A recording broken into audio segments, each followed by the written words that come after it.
Thanks for joining me. In this video, my goal is to share my thoughts on some of the applications that are supposed to make our lives very easy and hopefully make us some money. As we all know, there's so many apps out there nowadays, and I'm going to review, I would say, the top four of all the apps that are common out there for investing. Robinhood, M1 Finance, Stash, and Acorns, all right? These four apps are there to really simplify the process, and they're really, doing their best. Although Robinhood has been messing up recently due to the errors that they've been experiencing and issues that they've been trying to deal with, but I'm just gonna give my own opinion. Although I'm gonna tell you right from now that I haven't used two of these apps. I haven't used Acorns or Stash, and I'm gonna explain why in the video. If you're new to my channel, consider subscribing to my channel for more videos like this. If you go through my channel list, you'll notice that I try to share my experiences when it comes to investing or ways we can improve our financial life. And I'm going to be sharing my screen with you as I go through this, and hopefully we can talk about some of these things together and hopefully come up with some logical sense as to which one is better and which one might be better for you depending on how experienced you are when it comes to investing. All right, so let's get started with the first one, and that is Acorns. I've heard a lot about this uh, firm, and I believe they're good as well, and they have a lot of options to offer in terms of investing. But right from here, you can always get started here to register, and let's go to pricing. All right.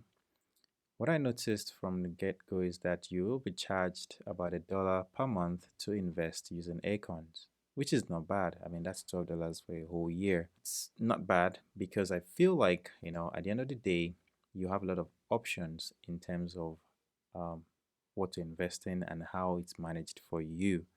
From the little, research that I did, I realized that you would have a portfolio once you open an account, and you would choose the type of you know funds you want to invest in after you create your account. Now, each portfolio has different styles of investing. All right, you have either you want to be conservative, or you want to be aggressive, or you want to be somewhere in the middle, maybe moderate. Just a little bit here is moderately aggressive or moderately conservative. One thing I would say is that if you choose a conservative type of investing, depending on your age and your situation, you will be putting a lot of money on the table. Give you an example. Let's assume that you are in your 20s, or you are in your early 30s, or even your 40s, and you choose a conservative investment. The problem is that you have a lot of bonds as your investment, and what would happen is that bonds would generally return between 3% to 4% on a yearly basis, whereas the stocks generally returns an average of about 7 to 8%, depending on um, the period. So right from there, you already know that your portfolio will be underperforming the stocks in terms of their returns. Whereas with the stocks, if you choose an aggressive fund, now you will have to deal with a lot of volatility in your portfolio, but there's a chance to make more money out of it. Now, if you're just getting started and you're young, obviously, and you have a lot of time horizon and you do not plan to use your money for a long time that you want to invest, then I would say, go for an aggressive, um, I would go with for an aggressive portfolio, because again, I'm looking at a very long time horizon, all right? Whereas if you're gonna retire soon or something, or you think you're gonna need the money soon, but you just want to put the money to use for some investment, then you might probably use a conservative uh, portfolio. You can always be in the middle somewhere. You can choose a moderate or moderate aggressive, somewhere in the middle, but you can always just do your own research to figure out what works for you. But I like this about Acorns because of the way it's designed. That makes it a lot easier for anyone to understand and invest with ease. Now, with Stash, I believe it has similarities with Acorns as well. And One of the things that this obviously has to offer is, again, simple automation, affordable investing, online banking, personal guidance, which I believe is all similar to that of Acorns. However, they have some things to offer you, like if you enroll in direct deposit, you get $50 to invest, which is cool to know. And also, they charge $1 per month if you use the beginner, type or plan. And you have the stash, which is $9 per month, stash plus, and then you have the growth. Again, quite similar to that of Acorns as well. But one thing that is a bit different here is that they have a custodial account, so you can invest on a child's behalf, which is pretty nice if you want to start investing for your child and you don't want to have to put down a lot of money. Because to be honest, if you want to invest with places like Vanguard, even Fidelity and some of these other big brokerage firms, you would have to put down in a minimum of maybe $500 to open an account, or 1,000 or even 3,000, depending on what you want to invest in. But with an account with Stash, you will only need to open a Stash Plus, which means you pay $9 per month. So I feel that's a bit expensive, to be honest. I would, on my own opinion, I feel like that's a bit expensive, but it's a good option to know that you have. You can save for your future, which is a retirement account, get tax benefits, which is either you can use growth with Stash Growth Plan, which is $3 per month, or you can use Stash Plus for that. Then you have the personal investment, simple and flexible investing. Then it all applies to three of them. And then banking applies to the three of them as well, the three plans. So other than the fact that, Stash Plus is so expensive, $9 per month, I feel that's a lot of money to be paying for something that has no guarantees of returning profit. I feel like that's a lot. But hey, I'm just here just showing you some of the differences. All right.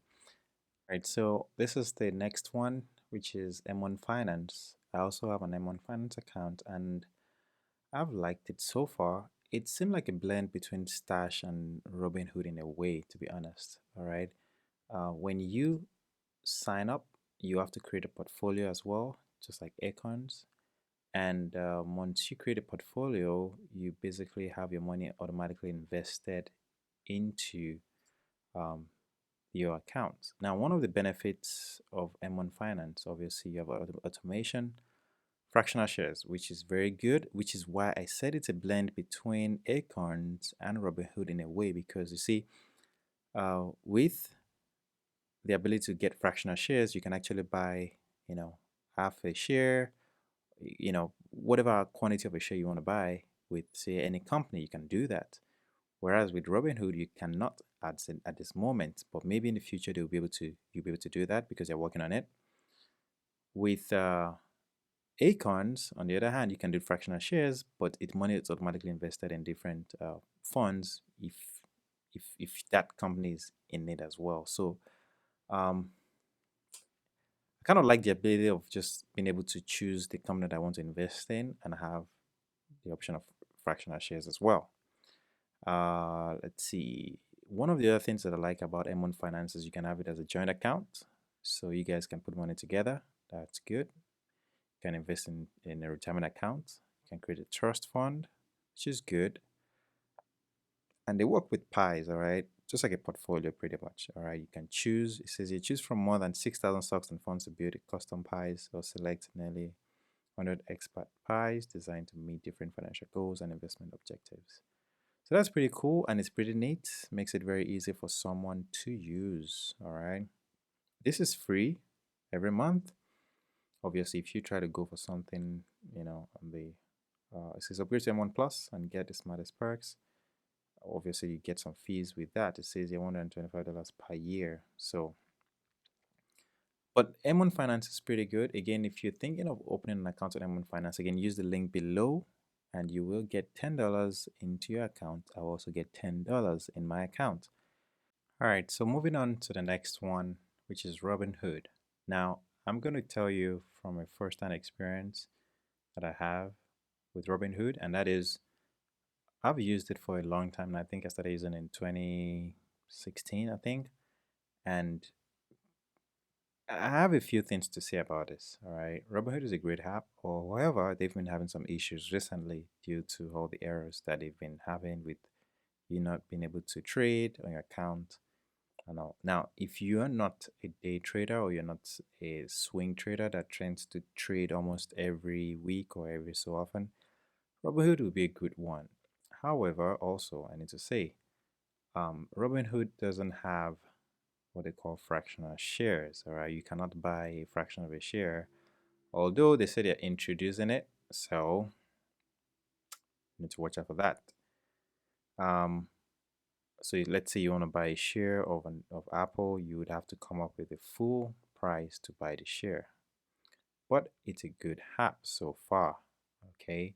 One thing you also need to know is once you sign up for an account, if you use the link below in my account, you're gonna get a free share of a company just randomly given to you. That's good. I will also get something too. So if you can help me out, please use the link below if you're thinking of opening an account with Robinhood. Now, some of their products, obviously, they have the cash management, like all the ones that I've just mentioned. Stocks and funds, you can invest in that. Options is something that is new with Robinhood, which is good if you're into options. I'm not really into it because I'm not, that's not my area.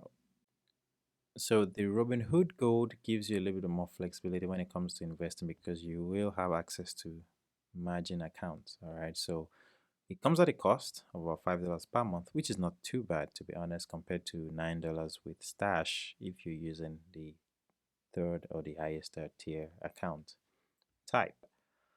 If you can also trade cryptocurrencies on Robinhood, so that's something new compared to the other ones. The only thing with Robinhood is that when it comes to investing, all right, you will have to do your own research. It gives you a lot of data, it gives you a lot of information, all right, but I feel like it can be overwhelming if you don't know what you're doing, and if you're not sure, you might just have to make decision based on what other people are doing or what other people are saying, which sometimes can be, you know, incorrect or not helpful compared to Acorns, where you are investing in a portfolio and the money is automatically invested for you. You don't necessarily have to do a lot of homework yourself. Now we move on to Webull.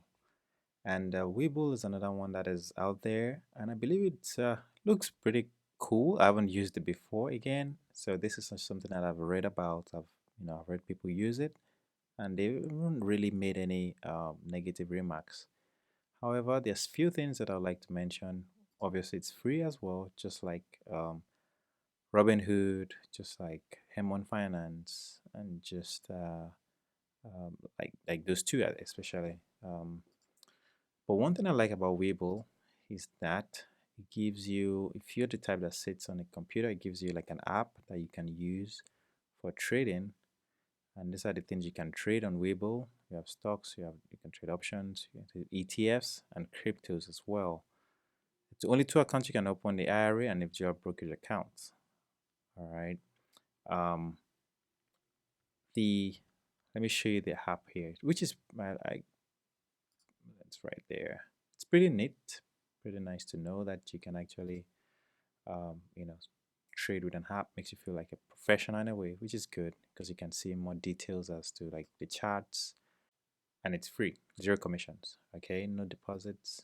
But I feel like this is again a bit more advanced compared to Acorns and M1 Finance. All right, so when it comes to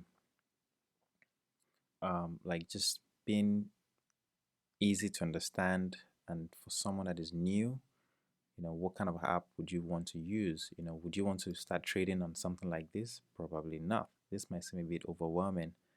Now, from what we've gone over so far, I'm sure you've been able to pick, which one to go with when it comes to an app to invest with. But from my own understanding and from what I think, I feel like, Acorns really stands out. However, Acorns has a monthly fee, which, for what they provide, it's pretty good to know that, that option is there. But I feel the next one that will take the lead will be M1 Finance, because M1 Finance offer the fractional shares, and also they offer it's free to use, and it's very easy for someone that is new to investing to use that app. It's very user friendly. The next one after that will probably be Robinhood or Webull. All right, I really like Robinhood, and Webull seem like to be very. It provides all these extra things that for someone that is a professional trader could use to trade, and that's pretty nice to know. Stash isn't bad. It's okay too. They all kind of rank pretty well, to be honest. But again, it all depends on your situation. It all depends on what you feel more comfortable using. Um, and it's pretty nice to have options when it comes to investing. Again, if you would like to see more videos like this, please consider subscribing to my channel. Hit the thumbs up on this video and let me know your thoughts in the comment. If there's something else that I missed that I should have talked about in this video and you know about it, kindly leave it in the comment section as well so that other people can benefit from it. I do not know it all, but what I know is what I'm gonna share. Thanks for watching this video, and I'll see you next time.